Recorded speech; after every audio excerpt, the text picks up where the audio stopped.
Une chute de 92% des investissements chinois aux États-Unis de janvier à juin de l'année en cours. Les acquisitions et investissements chinois aux États-Unis ont chuté de 92% pour atteindre un étiage de 1,8 milliard de dollars. Selon CNBC, la chute des investissements directs à l'étranger, ID, chinois aux États-Unis est réelle et persistante, au premier semestre 2018.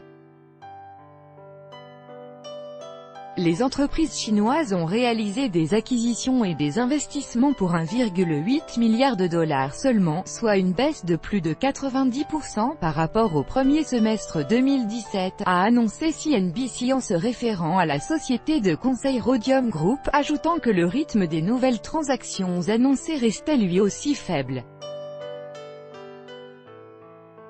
Un rapport de la société indique que les ID nets cumulés de la Chine aux États-Unis en 2018 sont négatifs suite à des cessions d'actifs. Les investisseurs chinois ont vendu pour 9,6 milliards de dollars d'actifs américains au cours des 5 premiers mois de 2018.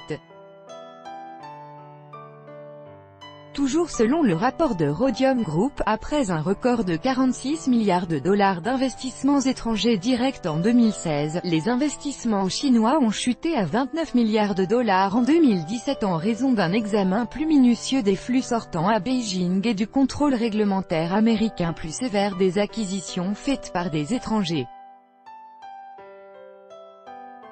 Des acquisitions pour plus de 2 milliards de dollars ont échoué au cours des 5 premiers mois, plus particulièrement la fusion entre la société fille d'Alibaba Ant Financial avec MoneyGram ou l'acquisition par le géant chinois Ashena de la société d'investissement Skybridge Capital d'Anthony Scaramucci.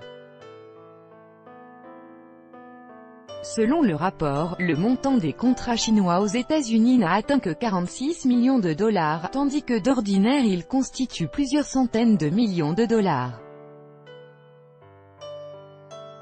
Après le 19e congrès du Parti communiste chinois qui s'était tenu en octobre dernier, la Chine a renforcé les mesures anti-risque dans son système financier. Pékin a notamment introduit de nouvelles règles en vue de limiter le financement hors bilan de la part des banques et d'autres institutions financières. L'année dernière, le gouvernement chinois a commencé à limiter les groupes achetant activement des actifs pour éviter des achats à l'étranger avec le recours aux emprunts.